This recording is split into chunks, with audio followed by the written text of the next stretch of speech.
नमस्कार, JNAC news के जम्मू कश्मीर समाचारों में आपका स्वागत है। हम ग्लोबल पंजाब के नॉर्थ अमेरिका के दर्शकों, संगत टीवी के यूके और यूरोप के दर्शकों का भी स्वागत करते हैं। बुलेटिन की शुरुआत करते हैं जम्मू कश्मीर से जुड़ी खास खबरों के साथ।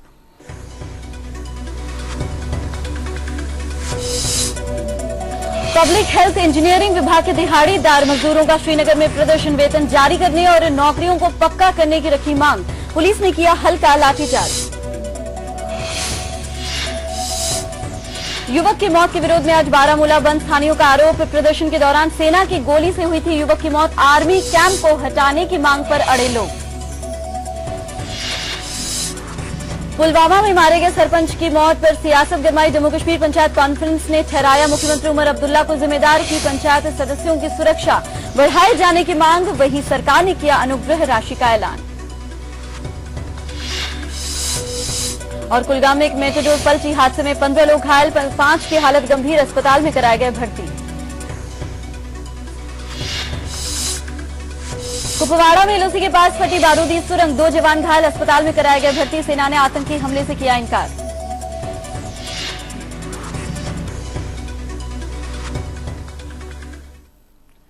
पब्लिक हेल्थ इंजीनियरिंग विभाग के दिहाड़ीदार मजदूरों ने आज श्रीनगर में प्रदेश सरकार के खिलाफ रोष प्रदर्शन किया।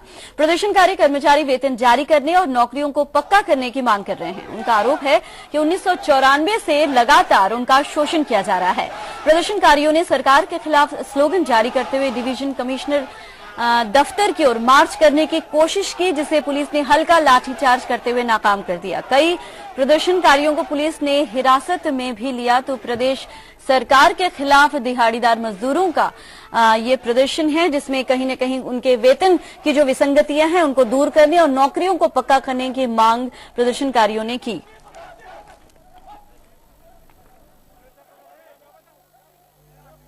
यहाँ की सरकार एक तरफ दावे कर रही है कि हमने यहाँ पे बेरोजगारी पर मुकम्मल काबू पा लिया है। दूसरी तरफ हमारे जो PHC महकमा में काम कर रहे हैं, daily wagers, need based workers, casual labours, उनको छुट्टी करने की बातें की जा रही है। हमारा सरकार से मुतालबा है, जो आज एहतिजाज हो रहा है, इस बात पे हो रहा है कि सरकार ने जो वादे हमारे साथ किए हैं, चाहे वो एग्रीमेंट JCC के साथ एग्रीमेंट किया गया कि daily wagers, casual labours, need based workers, land owners को बाकायदा करके उनकी तनख्वाहें वागुजार की जाएगी। जो 1994 से लेकर नवंबर 2005 तक लगे हैं, उनको बाकायदा उनकी रेगुलराइजेशन, उनकी सर्विस को रेगुलराइजेशन किया जाएगा।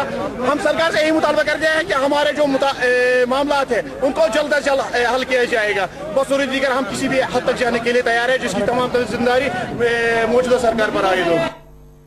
तो PHC एम्प्लॉयज जो हैं कहीं न कहीं प्रदेश सरकार से नाराज है। इस बारे में ताजा जानकारी के लिए बात करते हैं हमारे संवाददाता इरफान कुरैशी से। इरफान, PHC एम्प्लॉयज की कुछ एक डिमांड्स हैं, जैसे वेतन की जो प्रॉब्लम्स चल रही हैं, सैलरीज ठीक से नहीं मिल रही, नौकरियों को पक्का करने की मांग जो है, 2-3 चीजें हैं। तो प्रदेश सरकार क्या उन पर ध्यान नहीं दे रही? किस बात का रोष है इन्हें? बिल्कुल, मैं आपको बता दूं, ये पूरा मामला तब शुरू हुआ जब ये डेली वेजर्स की बात करें या कैजुअल लेबर्स या साथ में जो नीड बेसिस कर्मचारी है पब्लिक PHC डिपार्टमेंट के, उनकी सैलरीज यानी तनख्वाहें बहुत महीनों से नहीं मिलती। कहीं का ये भी कहना था कि 5 से 6 महीने तक उनकी सैलरियां वागुजार नहीं होती है। वही उनका गुस्सा इस बात को लेकर है कि 15 से 20 साल तक वो काम करते आ रहे हैं इस PHC डिपार्टमेंट में, 1994 से काम कर रहे हैं, लेकिन उनकी जो नौकरियां हैं अभी तक जो है रेगुलराइज नहीं की गई। वहीं एक अहम बात यहाँ पर यह है कि उनका ये कहना था कि 1700 रुपए उन्हें महीना दिया जाता है, लेकिन वहीं अगर PHC डिपार्टमेंट के रेगुलराइज कर्मचारियों की बात करें, 20 से 40 हजार रुपए तनख्वाह लेते हैं वो वही काम करने के लिए। और जबकि 85% जो है वर्कर्स PHC डिपार्टमेंट में डेली वेजर्स, कैजुअल लेबर्स और नीड बेसिस वर्कर्स काम कर रहे हैं। वही और एक अहम बात, जो मुख्यमंत्री उमर अब्दुल्ला ने 80,000 बेरोजगार नौजवानों को नौकरियां फराहम करने का वादा किया था, शायद उनका इलेक्शन कैंपेन का इरादा था वो, लेकिन वहीं इन कर्मचारियों का ये कहना था, प्रदर्शनकारियों का ये कहना था कि जबकि वो 80,000 बेरोजगार नौजवानों को नौकरियां फराहम कर सकते हैं, लेकिन 15 से 20 साल से कैजुअल लेबर्स जो काम कर रहे हैं PHC डिपार्टमेंट में, उन्हें रेगुलर नहीं कर रहे हैं।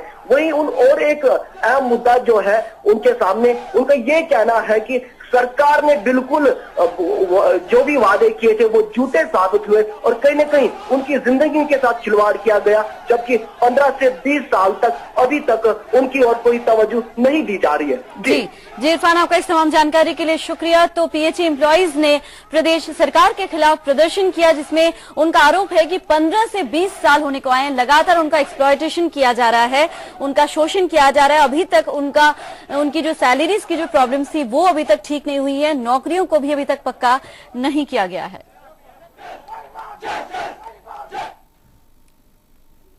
वहीं श्रीनगर में आज गायब हुए युवाओं के अभिभावकों द्वारा बनाए गए संगठन एपीडीपी के सदस्यों ने प्रताप पार्क में शांतिमय तरीके से प्रदर्शन किया। संगठन के सदस्य हर महीने इस तरह का प्रदर्शन करते हैं। प्रदर्शनकारी गायब हुए परिवार के सदस्यों की जांच की मांग करते हैं।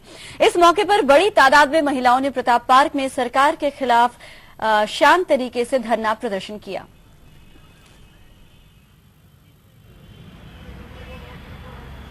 प्रोटेस्ट किया आज इसलिए इन्होंने बोला ये शौकत अहमद पाल है, फिदाइयों के साथ सरगर्म है। एक पालहालन का लड़का है, दूसरा शौकत अहमद पाल है, लावेपुरा का है, 2 पाकिस्तानी मिलकर है। अगर ये 10 साल पहले लिया, इसकी माँ हर प्रोटेस्ट में मेरे साथ प्रोटेस्ट में बैठी। ये आर्मी ने उठाए इधर पारता पार्क में, ये पढ़ाई कर रही है, फिर प्रेस के साथ भी काम कर रही है। इन्होंने उठाया इधर ही, तो आज 10 साल के बाद ये बोला ये फिदाइयों के साथ। कहाँ जाएगा फिदाइयों के साथ? अगर मेरे लिए कानून है, सिविलियन के लिए कानून है, हर किसी के लिए सिक्योरिटी एजेंसी के लिए कोई कानून नहीं, टास्क फोर्स के लिए कोई कानून नहीं है, सिलेंडर मिल्टन के लिए कोई कानून नहीं है, आर्मी के लिए कोई कानून नहीं है। जब तक हमारी लड़ाई जारी है, जब तक हमारी मसला हल नहीं हो जाएगा। वहीं पुलवामा जिले के सरपंच के कत्ल से पंचायत के सदस्य एक बार फिर गुस्से में हैं। जम्मू कश्मीर पंचायत कॉन्फ्रेंस ने इसके लिए सीधे तौर पर मुख्यमंत्री उमर अब्दुल्ला और उनकी सरकार को जिम्मेदार ठहराया है। उन्होंने मानवाधिकार आयोग से पंचायत सदस्यों की सुरक्षा के लिए कड़े कदम उठाए जाने की गुहार लगाई है। जम्मू कश्मीर में पंचायत सदस्यों की हत्याओं का सिलसिला थमने का नाम नहीं ले रहा। कश्मीर के पुलवामा जिले में एक सरपंच को घर में घुसकर आतंकवादियों द्वारा मौत के घाट उतार दिया गया। वहीं इस हत्या से पंचायत सदस्यों में भारी रोष है। उनका आरोप है कि सरकार उन्हें सुरक्षा मुहैया नहीं करवा रही, जो ये साबित करता है कि प्रदेश में लोकतंत्र नाम की कोई चीज नहीं है। ये बड़ी बदकिस्मती की बात है, ये बड़ी बदकिस्मती की बात है कि सरपंच को फील्ड के अंदर काम करना है और एमओएस होम्स हमारे ये बात कहें कि ये सरपंच की गलती है, वो घर से बाहर क्यों निकले? अरे भाई, उसको तो अपने इलाके के अंदर जाना है, उसको डेवलपमेंट करनी है, उसको दफ्तरों में जाना है, उसको अपने लोगों का पता रखना है, उनकी रखवाली करनी है, वो घर के अंदर छुप के रहेगा। वहीं राज्य के गृह मंत्री सज्जाद अहमद किचलू ने सफाई देते हुए कहा कि जिस सरपंच की हत्या हुई है वो बिना सुरक्षा के ही घर से बाहर निकला था। उनके मुताबिक आतंकी पहले से ही घात लगाए हुए बैठे थे और उन्हें जैसे ही मौका मिला उन्होंने सरपंच की हत्या कर डाली। बकौल किचलू सरकार इस मामले की जांच कर रही है। हालांकि पंचायत सदस्य गृह मंत्री के बयान से इत्तेफाक नहीं रखते। इनके मुताबिक अगर सरपंच घर में ही बैठ जाएगा तो वो लोगों की समस्याओं को कैसे सुलझा पाएगा। उन्होंने कहा कि सरकार पूरी तरह से विफल हो चुकी है और इसीलिए गृह मंत्री इस तरह के बयान दे रहे हैं। देखिए, हमारा सलाह मशवरा चल रहा है, हम ये देख रहे हैं। अभी तक हमने जो है फिर हम जो है अपने नुमाइंदों को कह रहे हैं कि अभी हेस्ट में कोई भी डिसीजन न लिया जाए, कोई स्टेप न लिया जाए जिसकी वजह से उस किस्म की फोर्सेस कामयाब हो जाएं जो यहाँ पर डेमोक्रेसी को खत्म करने के दर पे हैं। इस वजह से हम जो है काफी गौर खोज के बाद एक हम स्टेप लेंगे। अलबत्ता यहाँ पर रियासती सरकार से हमें उम्मीद मुकम्मल तौर पर खत्म हो चुकी है और हम ये समझते हैं कि भारत की हमारी मर्कजी सरकार भी रियासत जम्मू कश्मीर के अंदर जमहूरियत को बचाने में नाकाम हो चुकी है। कश्मीर में सरपंच और पंचों पर हमले की ये लगातार छठी घटना थी। हालांकि कई घटनाओं को सरकार ने आपसी रंजिश का नाम भी दिया, लेकिन अभी तक सभी मामलों में जांच जारी है। हालांकि पंचायत सदस्य इन मामलों को सीधे सीधे आतंकी घटनाएं ही बता रहे हैं। जम्मू से दीपक खजूरिया के साथ Shagufta Nayyar, day and night news. वहीं मारे गए सरपंच के परिजनों के लिए राज्य सरकार ने कंपनसेशन का ऐलान किया है। इसके साथ ही इंदिरा आवास योजना, पुनर्वास परिषद योजना के तहत वित्तीय सहायता और SRO 43 के तहत रोजगार भी घोषित किया गया है। आपको बता दें, सोमवार को सरपंच गुलाम अहमद लोन की एक मस्जिद के पास गोली मारकर हत्या कर दी गई थी। ग्रामीण विकास मंत्री अली मोहम्मद सागर, समाज कल्याण मंत्री सकीना इट्टू, गृह राज्य मंत्री सज्जाद अहमद किचलू और नेशनल कॉन्फ्रेंस की कश्मीर इकाई के प्रधान नासिर असलम वानी दोपहर जिला उपायुक्त पुलवामा शफात नूर और वरिष्ठ पुलिस अधिकारियों के साथ दिवंगत सरपंच के घर पहुंचे थे। उन्होंने दिवंगत के परिजनों के साथ अपनी संवेदना जताई और हर तरह की मदद का यकीन दिलाया।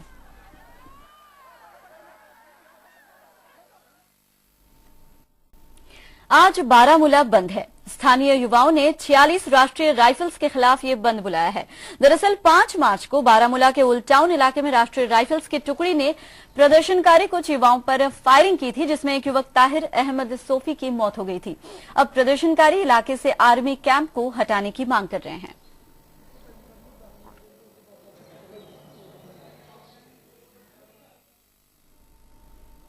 जम्मू कश्मीर समाचारों में फिलहाल वक्त है छोटे से ब्रेक का। ब्रेक के बाद जारी है खबरें, आप बने रहिए हमारे साथ।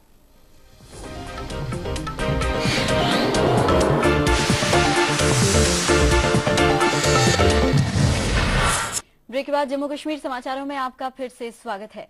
स्टेट रोड ट्रांसपोर्ट कॉरपोरेशन की अंतरराज्यीय रूट पर दौड़ने वाली करीब 200 बसों ने 24 घंटे की हड़ताल का ऐलान किया है। ऑल जेएनके इन्होंने मंगलवार रात 12 बजे से ये हड़ताल शुरू किया है, जो कि आज रात तक चलेगा। आपको बता दें, all JNK SRTC workers union ने साफ किया है कि अगर उनकी मांगे पूरी नहीं हुई तो वो और कड़ा कदम उठाने को मजबूर हो जाएंगे। फिलहाल सभी की निगाहें 12 अप्रैल को यूनियन और प्रबंधन के बीच होने वाली बैठक पर टिकी है। यूनियन के बैनर तले मंगलवार को कर्मचारियों के आंदोलन के दूसरे दिन श्रीनगर और जम्मू के कॉरपोरेशन के 117 ट्रक बंद रहे।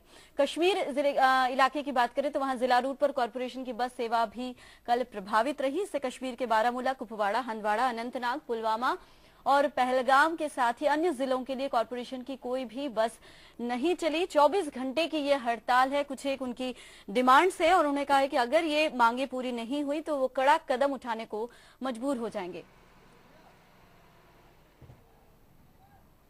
इस बारे में ताजा जानकारी के लिए बात करते हैं हमारे संवाददाता दीपक खजूरिया से। जी दीपक, 24 घंटे की एसआरटीसी की हड़ताल, अभी क्या कुछ चल रहा है वहां पर?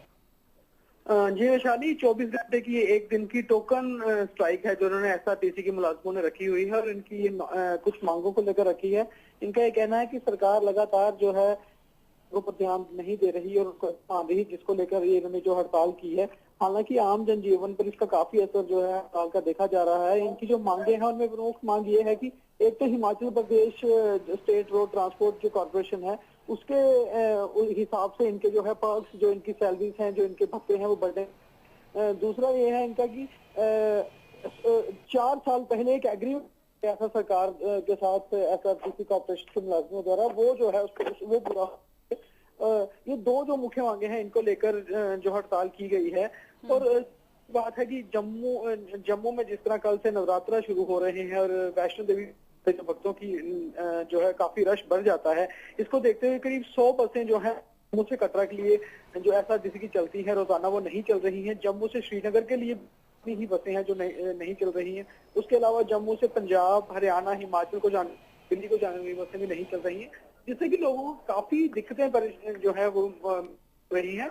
और इनका स्टेट कॉर्पोरेशन के जो एम्प्लॉइज है, इनका ये कहना है कि अगर इनको नहीं माना गया तो ये जल्द ही जो है फिर इनडेफिनिट स्ट्राइक पे चले जाएंगे। जी, एक बार उनके डिमांड्स पर हम बात करना चाहेंगे। क्या क्या डिमांड्स हैं और किस वजह से वो लोग इतने गुस्से में हैं कि जो वो नहीं पूरी की जा रही हैं? डिमांड्स की अगर हम जानी बात करें तो मेन जो इनकी डिमांड्स है वो यही है कि हिमाचल प्रदेश जो स्टेट रोड ट्रांसपोर्ट कॉर्पोरेशन है उनके पैटर्न पर जो है इनके पत्ते बढ़ाए जाएं।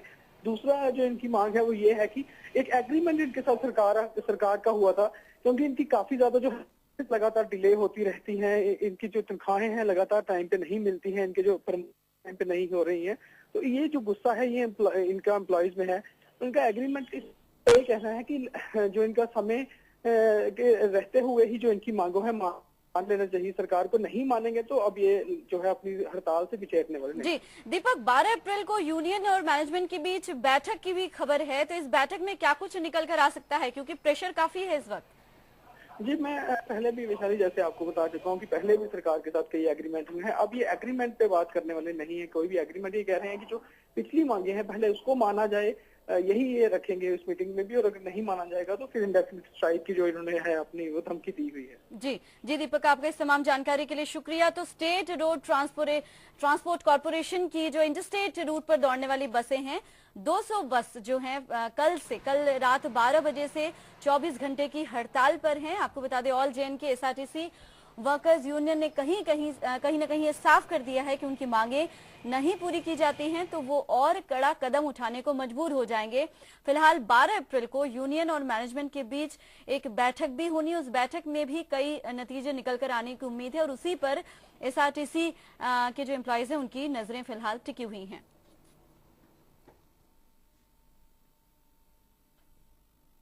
फिलहाल इसी के साथ जम्मू कश्मीर समाचारों में इतना ही। इजाजत दीजिए, नमस्कार।